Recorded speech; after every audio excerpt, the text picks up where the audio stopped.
Jaya Radha Madhava Kunja Bihari.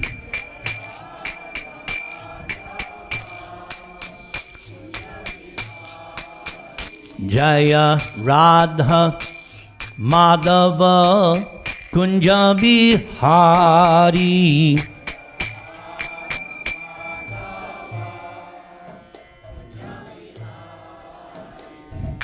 Gopi Jana Vallabha Girivaradhari.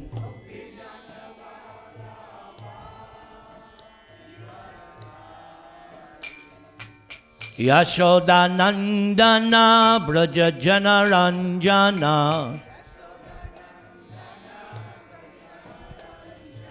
Yamuna Tira Vanachari.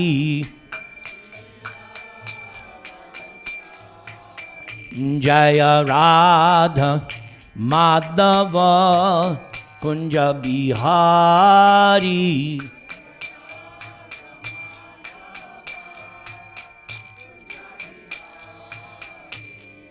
Gopi Jana Vallabha Girivaradhari.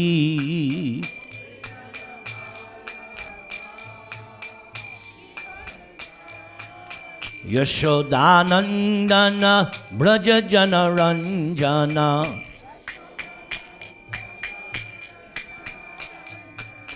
Yamuna Tira Banachari.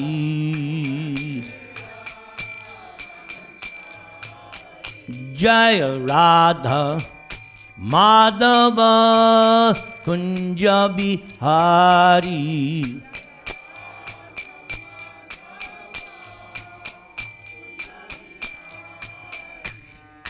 Gopi Jana Vallabha Girivaradhari.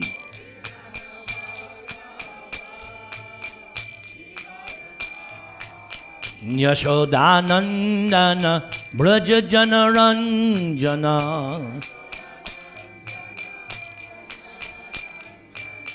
Yamuna Tira Vanachari.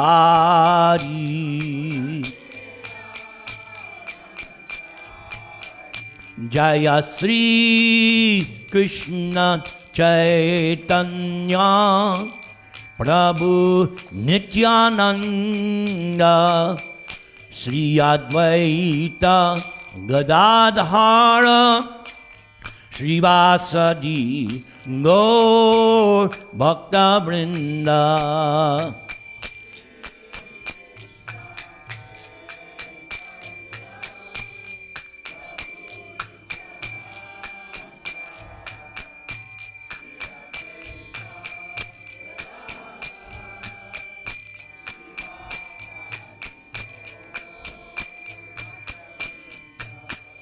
Hare Krishna, Hare Krishna, Krishna Krishna, Hare Hare, Hare Rama, Hare Rama, Rama Rama, Hare Hare.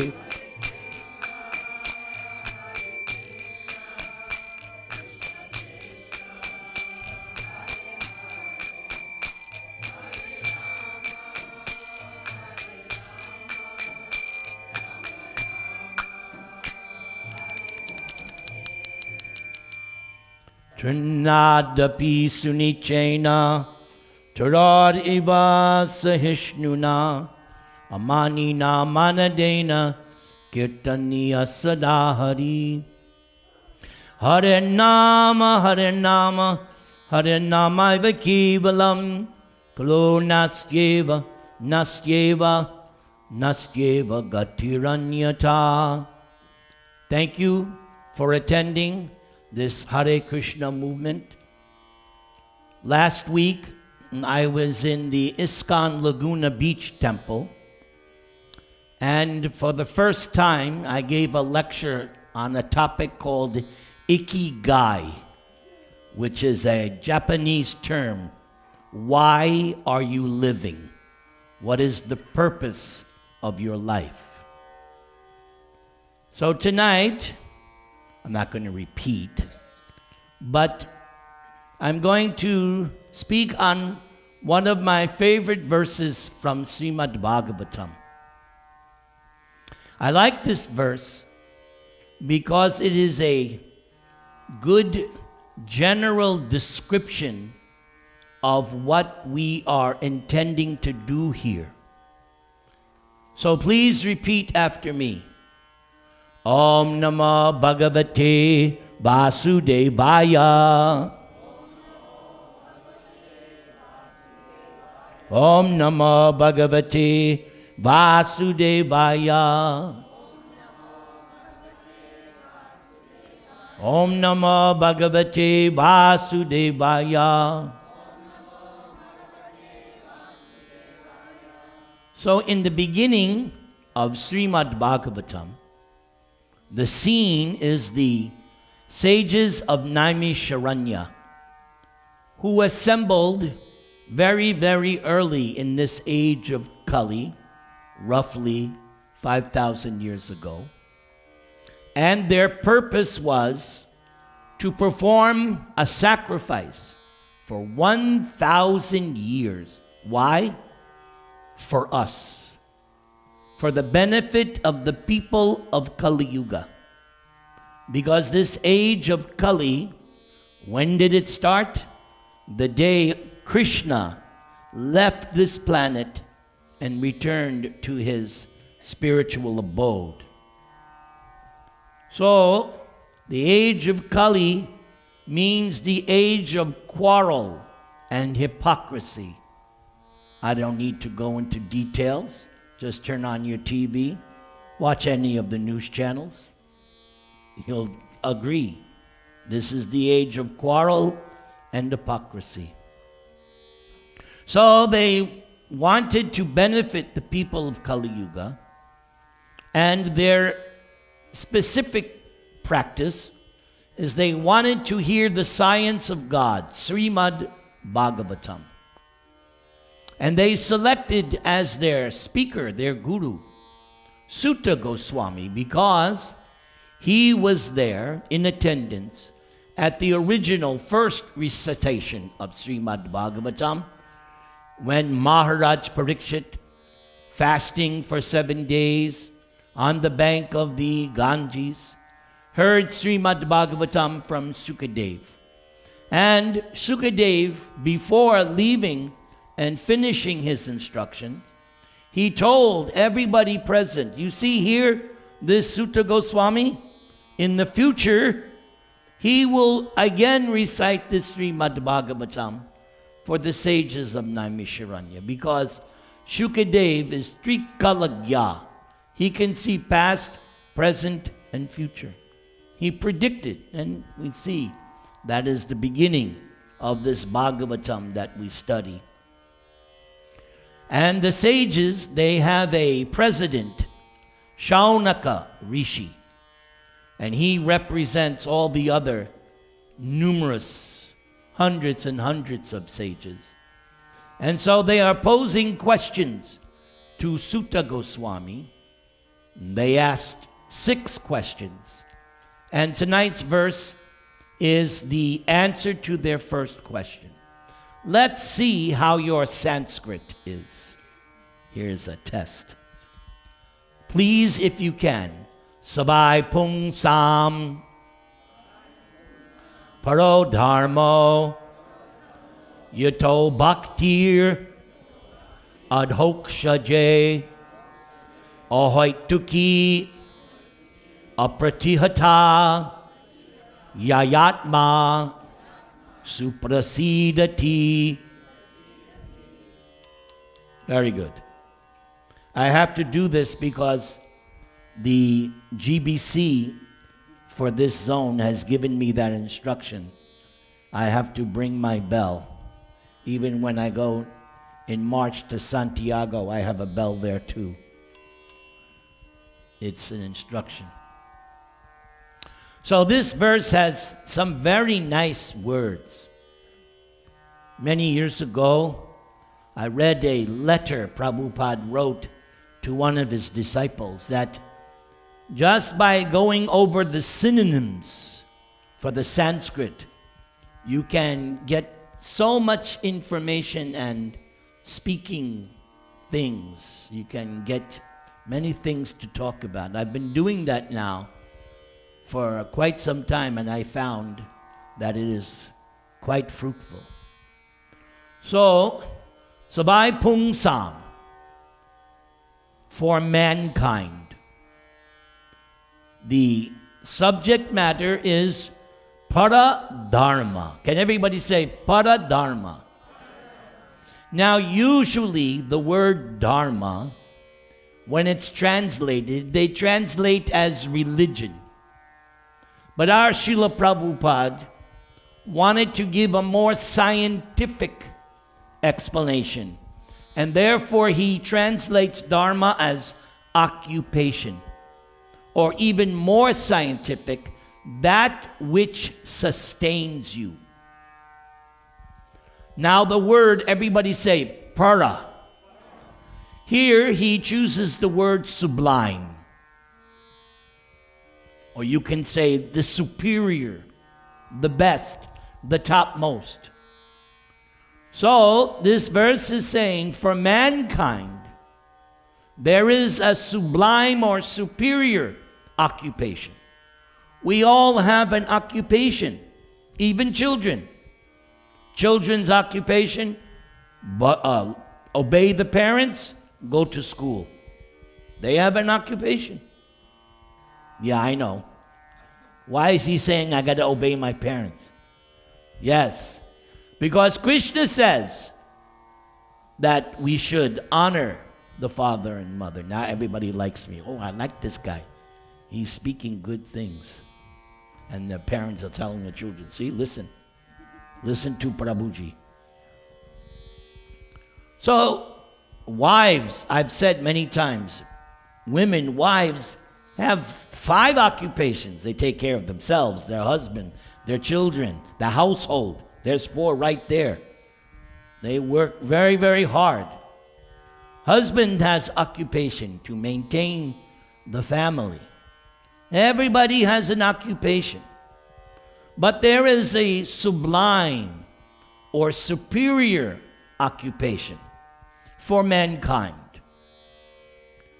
Religion is intended for human beings.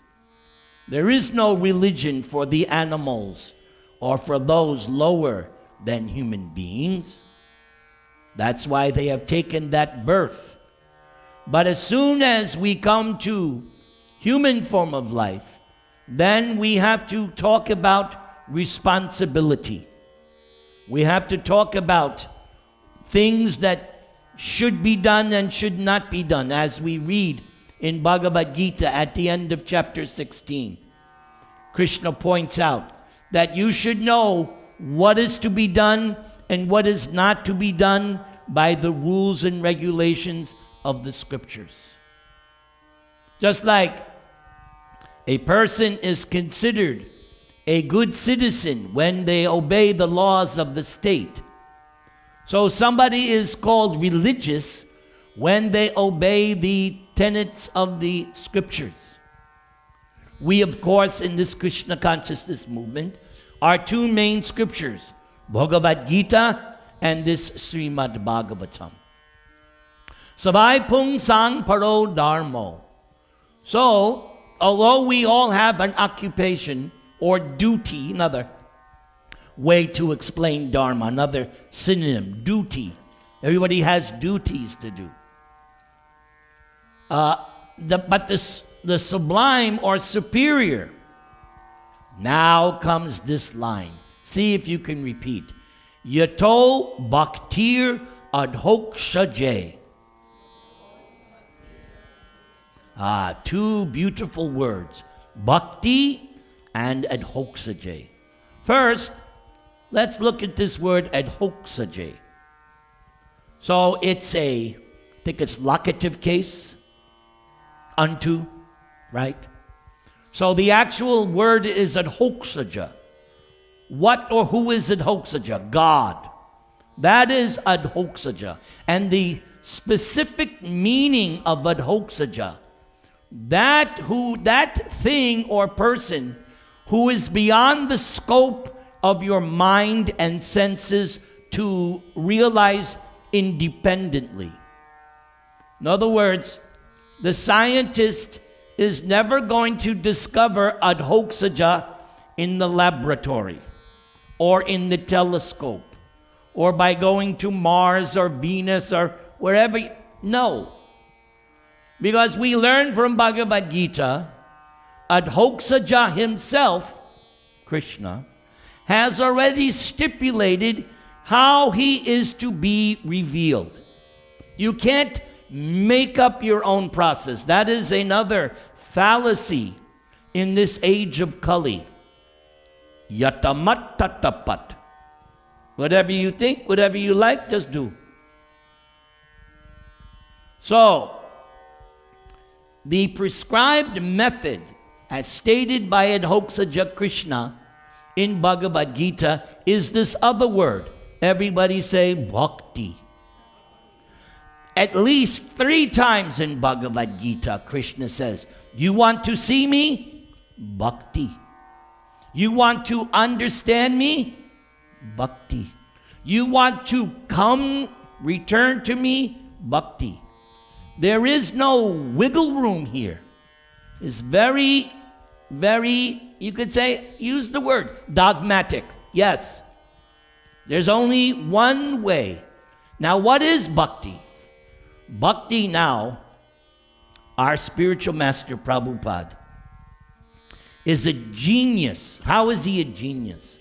He takes these difficult Sanskrit words and is able to translate them in such a way that whether you are a big brain or a mudha like me, yes, you can understand this concept. This Srimad Bhagavatam, by the way, is the postgraduate study of religion. Postgraduate. This Srimad Bhagavatam is talking about the topmost subject matters, but our Prabhupada is so brilliant, Sumedasa, he's able to explain it. So, what is bhakti? Loving devotional service. Service. When I'm in my rock and roll incarnation, there are different Nirantars, by the way. Sometimes I'm a devotee rock and roller. So I sing one song. You gotta serve somebody.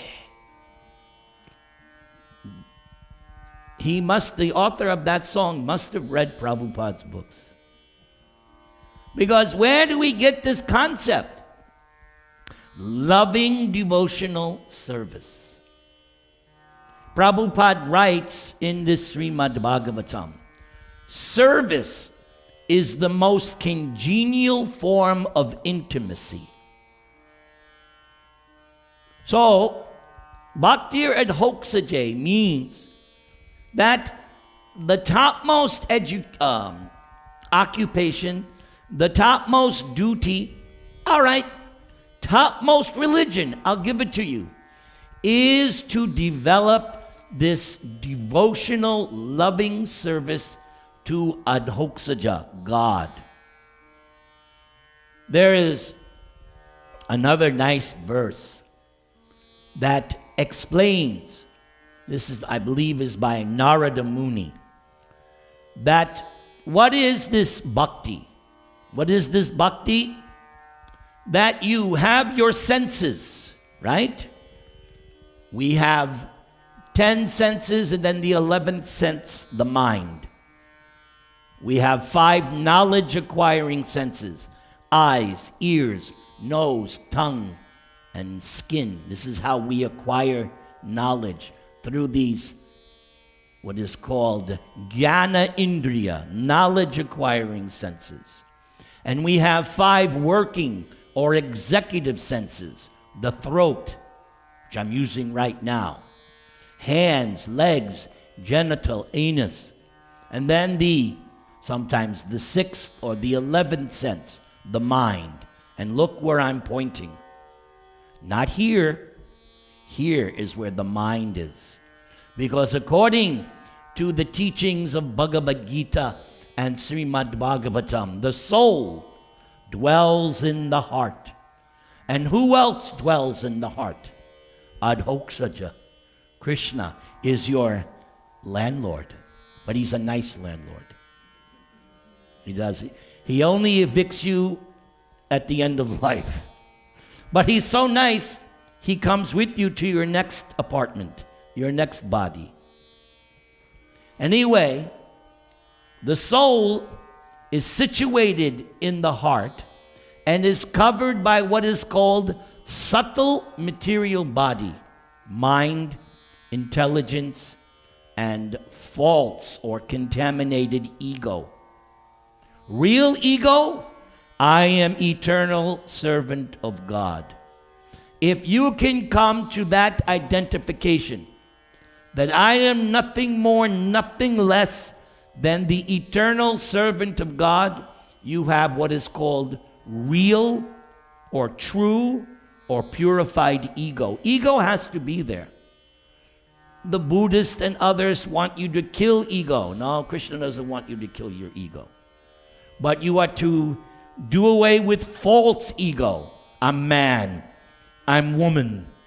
I'm American. I'm this, I'm that. These are called upadis, false designations. So this verse by Narada, Sarva upadi venir muktam. First business, get free from these false designations. Come to your real identity. Jivera swaruparhai Krishnara nityadas. I am nothing more, nothing less than the eternal loving servant of Krishna. That is the first business. So, get rid of, and now, tat padat vena nirmalam. Next step, situate yourself in a pure existence. That's why in our movement, if somebody wants to become an initiated disciple, they have to vow to come to this purified stage. No intoxication, no gambling, no illicit sex, and no meat eating, no animal slaughter. If you agree to live your life like this, this is called a sufficient purified platform of existence. Now, next thing Narada says, Rishikena Rishikesha Sevanam. This word Rishika, everybody say, senses. So Rishikena is the instrumental Sanskrit case, means with or by. So with your 11 senses, which I just explained, Rishikesha Sevanam. Rishikesha is the same as Adhokshaja, the same as Krishna. Because we learn from Lord Chaitanya, Nam Namakari Bahuda Nijya Sarva Shakti. My Lord, you have hundreds and millions of names. So already we know Adhokshaja. Everybody say Rishikesha. And of course, Krishna. Yes. My methodology in preaching, whenever I can, get the audience to say God's name. Been doing that for 40 years. I'll give myself a bell. So with your sense now, this word, Rishikesha, is two words. Rishika, Isha. The master of the senses. That's God. So what is this bhakti? With your senses, render loving service to the master of the senses, Lord Sri Krishna, or in this verse, Adhokshaja. That is loving devotional service. So, you have eyes. So, Come and look at the beautiful form of Radha Giridhari. Why do you think Prabhupada instructed us to dress the deity so opulently and nicely? Why? It's for your benefit, so that you become attracted by the beautiful darshan. And you can test how advanced you are by how long you can look without getting diverted by something else, especially that wicked cell phone. Yes. I was remarking the other day when Dravida and I joined, and where's Madhusudan? Is he here? When we first joined, Prabhupada told us, carry the bead bag wherever you go. But now what's happened? It's been replaced by the cell phone. The cell phone goes even to bed and other places. Anyway, if you can, look at the deity for an extended period without getting diverted. That means you have made some nice advancement. And Prabhupada specifically instructed us, dress the deity opulently to capture the mind. Here, you're so fortunate. How nice your deities are. So sweet, the features. So nice. Now, the rest of the verse, ahoituki apratihata. Everybody say? Now, the idea is, yes, you should use your senses to serve Adhokshaja God. But if you want to come to the perfectional stage, then these two things are required. Ahoituki apratiyata. Ahoituki means causeless, no business transaction. Before coming to Krishna consciousness, in my younger days, I used to make so many deals with Jesus and God. All right, Jesus, God, you give me this, I'll do this. And many times I got what I wanted. Sometimes I didn't get what I wanted. And that's a whole nother lecture. But I had that business transaction with God.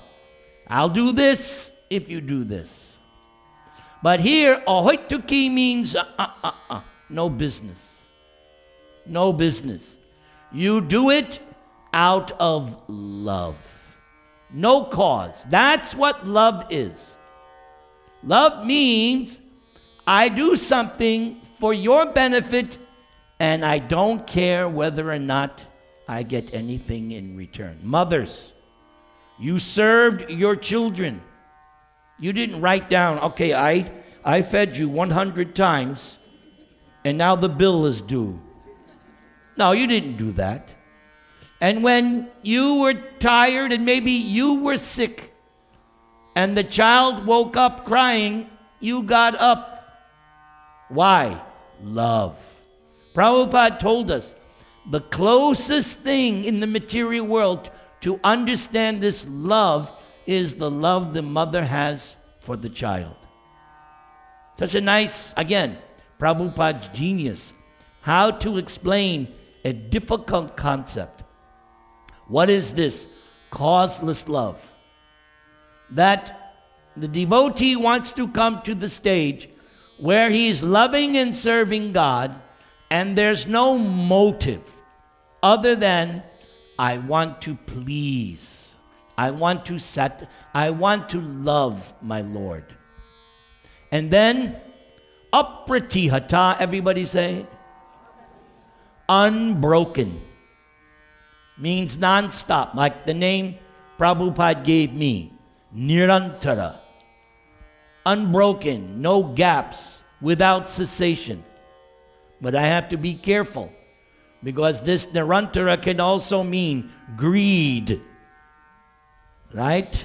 I want 12 chapatis. I want 100 gulab jamuns. Yes, 15 samosas. Now I have to be careful.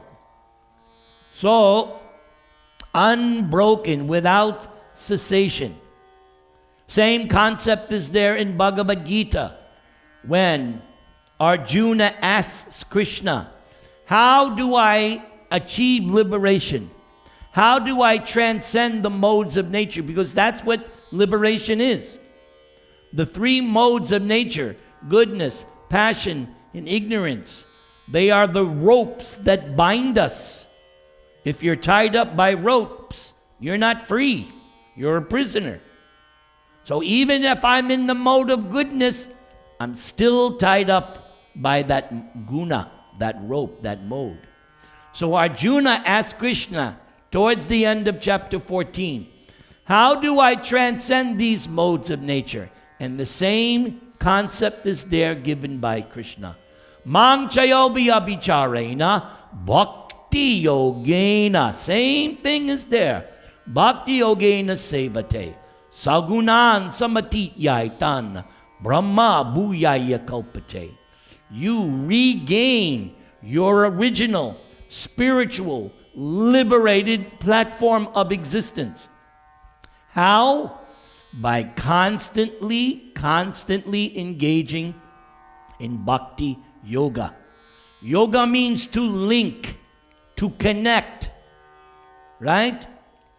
You're on your cell phone, you want to connect, or you're looking for Wi-Fi. You want to connect to the internet. Ooh. The whole world opens up on the internet. Good or bad, both are there. So there's a way to connect or link up with Adhokshaja, with God. And that is this process of loving devotional service. And there are 9 forms. You're doing the first one right now, hearing.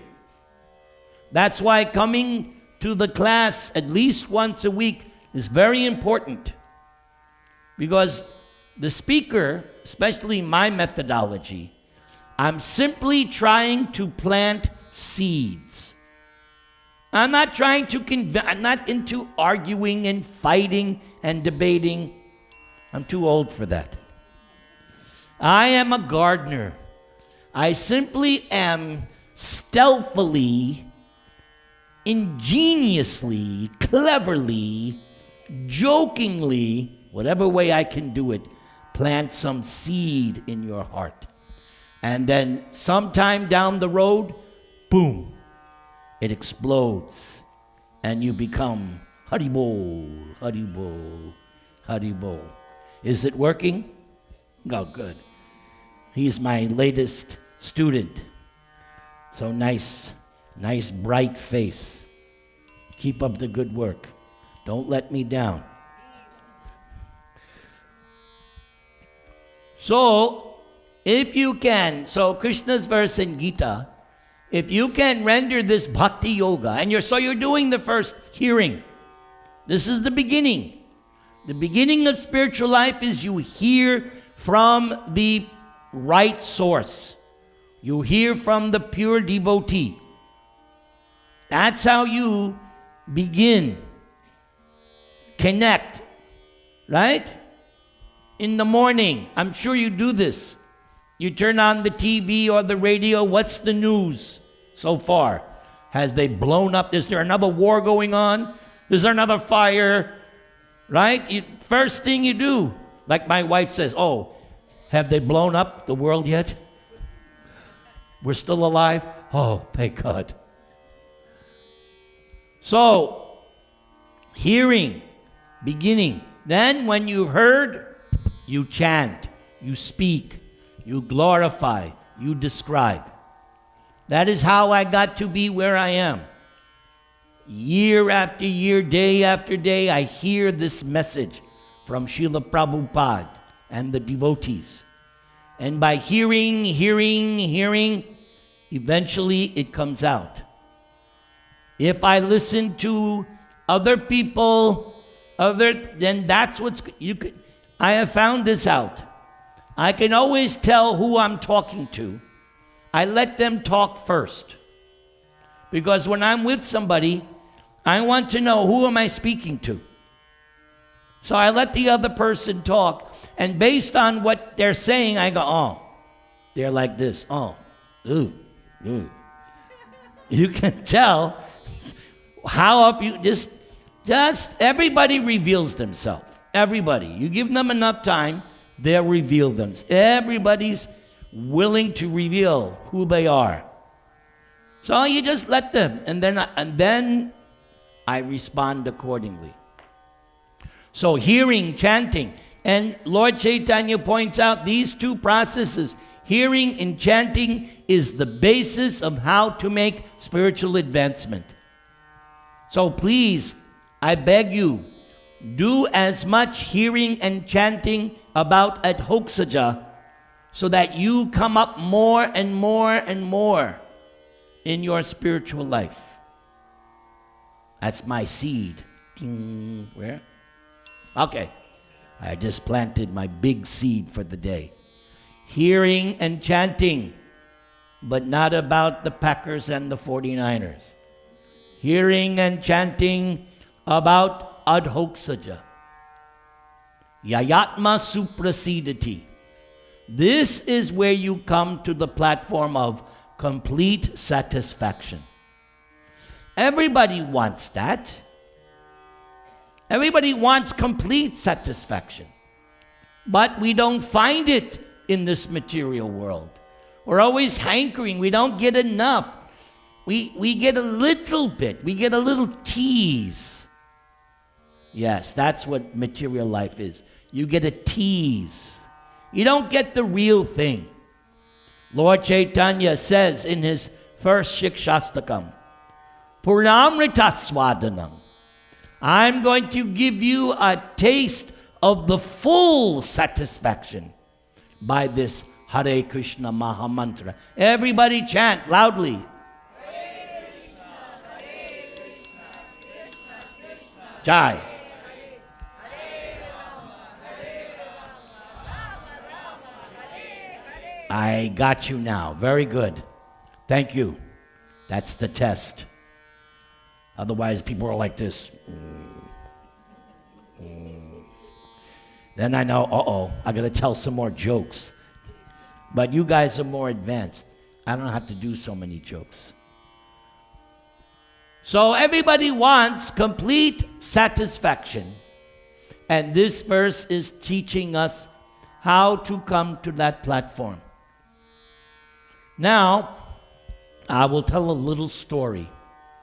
Perhaps it's the best anecdote of my life. In my life, I've had many ups and downs, disappointments. Sometimes I look back in my life and I go, oh, I did that. Oh. But there is a few occasions where I can say, So I'm going to take you back to 1975. I was 25 years old, so let's go back. And where are we now? Atlanta, Georgia. And it's the end of February or early March. And Srila Prabhupada is in the Atlanta temple giving this Sunday feast lecture. And in that temple, the Prabhupada's Vyasasan is in the back of the temple, facing the deities. And the deities were nice-sized Gornitai, bigger than yours, bigger. So I was sitting by the altar, and the temple room was full of brahmacharis and some guests. And Prabhupada was speaking nicely. And I was thinking, this might be my only chance. So after Prabhupada's lecture, he asked for questions. And there was one nonsense question, and there was some other nice scientific question. Anyway, there was nice. So I raised my hand, and I said, Prabhupada, what pleases you the most? And it appears Prabhupada either didn't hear it properly, or he asked his servant, Tamal Krishna Goswami, what did he say? So Tamal Krishna Goswami repeated, what pleases you the most?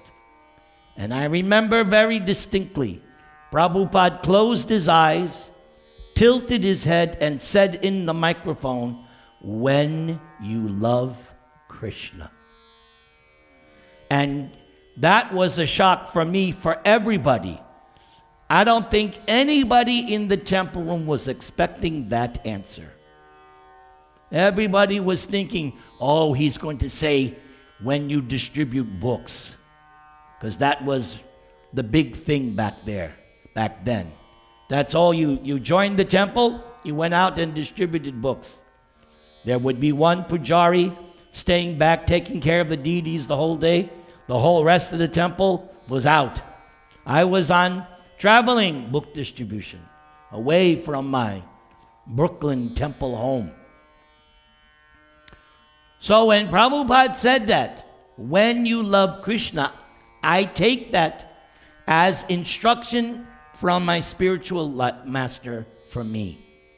This is the goal of my life, how to love Krishna. And for me, this is very, very, very significant. Having been a hippie, peace man, my favorite song, all you need is love, that was my mantra. I used to sing that song all the time. All you need is love. And here was Prabhupada telling me in public, when you love Krishna. So that was 1975, so many years. And I have to continue to work towards that goal. It's my life's mission, learning how to love Krishna. There's one nice statement by Krishnadas Kaviraj in the Chaitanya Charitamrita, that this love for Krishna is achieved by nicely chanting the Hare Krishna Mahamantra. Hare Krishna, Krishna Krishna, Hare Hare, Hare Rama, Rama Rama, Hare Hare. You develop love of God, love of Krishna, by this process of hearing and chanting. The more you hear about Krishna, then naturally, because Krishna is all attractive. I have read several times the whole Krishna book, 90 chapters. Those 90 chapters are an explanation of a very famous Bhagavad Gita verse where it is said, Janma karma chame divyam. Krishna says, my birth and activities are divine, transcendental. And if you can, Krishna says, Janma karma chame divyam evam yoveti tatvata. If you can understand my birth and activities truthfully, scientifically, then what is the result? You don't have to come back and take birth in the material world. Who wants that? I want that. I don't know about you. I've had enough of this material world. I am fed up. Right? I get up in the morning. Oh, man. That is Krishna's message. Hello. This is not where you're supposed to be. You're supposed to come back to me. So, by understanding Krishna's birth and activities, then we can return. Important word. Return. Or as Prabhupada says, go back to Godhead. Very interesting. Back. Not back to Brahman. Not back, no, back to Godhead, the kingdom of God. So I'm reading now. I am again reading Krishna book. And I've read these stories many times before, but each time I read them, I'll tell you honestly, when I read these Krishna book stories, it's as if I'm no longer in California. When I'm absorbed in this Krishna Leela, I feel I am there. Many people, they ask me, Prabhuji, how many times you've been to India? Are you going back? And I say, no, I cannot go back because this car, this yantra is not in tip-top shape. So I can't risk it. Otherwise, I can't come back to San Diego. So I have to play it safe. Because anyone who's been to India, you know.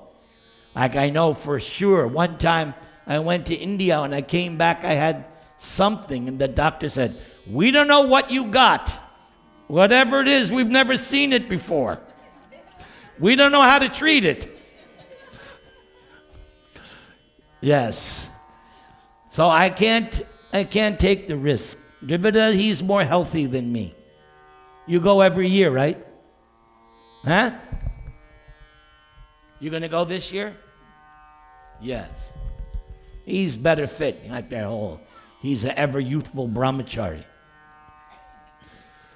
But I also tell them, but actually there's no need to spend all that money because I just have to take out Krishna book, read it, and I'm in Vrindavan. I'm there. They don't have to wait online and get packed up on that airplane. 20 hours. Oh. I just take out my Krishna book. I have my lemon tea. I'm in ecstasy. So, we are meant to, now, somebody may say, why? Why should I learn to love Krishna? Why? Well, that's easy. Because we are part and parcel of Krishna. Krishna claims us as his angsha, his part and parcel. Just like any of you who have children, your children is your angsha, your part and parcel. They didn't come from some stork. They came from you. You cooperated. And Krishna planted the soul in the womb. And the child came out. That child is your angsha. So Krishna says in Bhagavad Gita that I am your seed-giving father. That's in chapter 14. But in chapter 15, he says, you are my angsha eternally. I love this concept. Everybody say Sanatana. Always existed. There is no birth for the soul. What you see in the mirror, that's not you. You're far more beautiful. And look, when you get to be my age, you like that. Oh, good. I'm not what I see. I'm far more beautiful than these gray hairs and different things. So we are part and parcel of Krishna. It's natural. The child has love for the family. Is it not natural? In fact, if the child doesn't have love, then we think there's something wrong there because it's natural. So therefore, love of Krishna is natural because we are part of Krishna's family. Here is your Krishna family. Everybody say hello to your family members. We're all part of Krishna's family. Lord Chaitanya explains that love of God is already there, intrinsic with the soul. It's not something foreign. It's already there. Love for Krishna is already there in everyone's heart. I know you probably know some people in that person's heart. Yes, even in that person's heart. I'm not mentioning any names of any politician or anything, but Krishna is in everyone's heart, and everyone has dormant love for Krishna within them. The only difficulty is that I have neglected it. I have not nurtured it. I have not developed it, or I have forgotten about it. That's but everybody has dormant love. This is how we can go out all over the world and preach this message of love of God to everyone, because we are convinced everyone has dormant love for Krishna in their heart.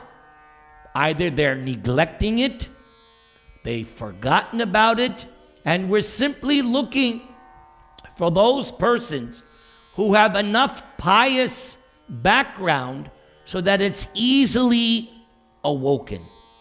That's the job of the preacher.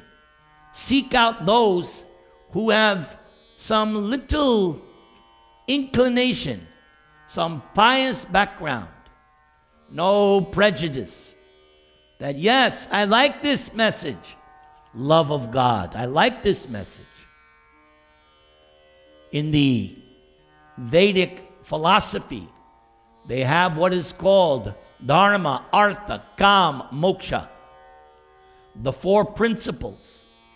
And this word moksha, liberation or salvation, is called, these things are called Purusha Arthas, the goals of human life.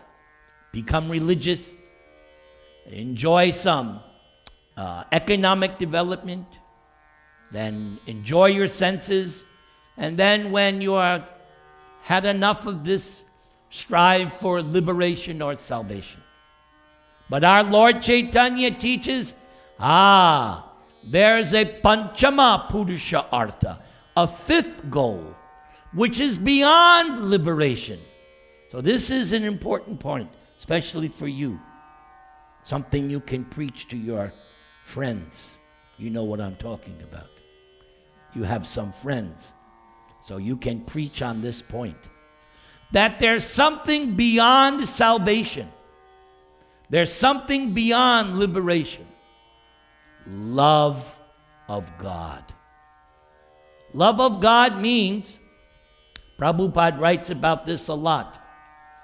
Everybody has some understanding of love. Love between friends.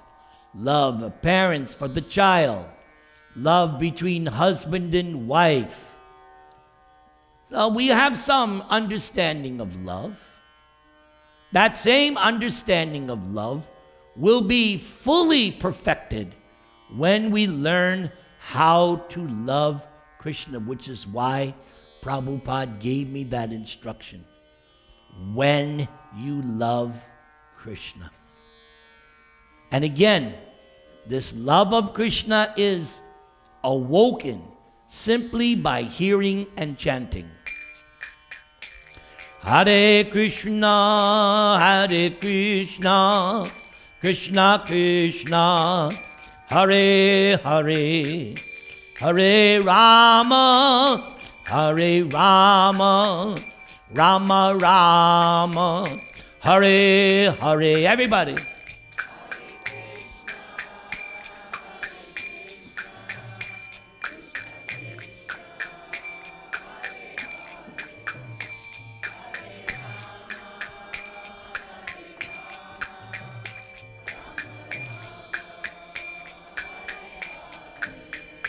Hare Krishna, Hare Krishna, Krishna Krishna, Hare Hare, Hare Rama, Hare Rama, Rama Rama, Hare Hare.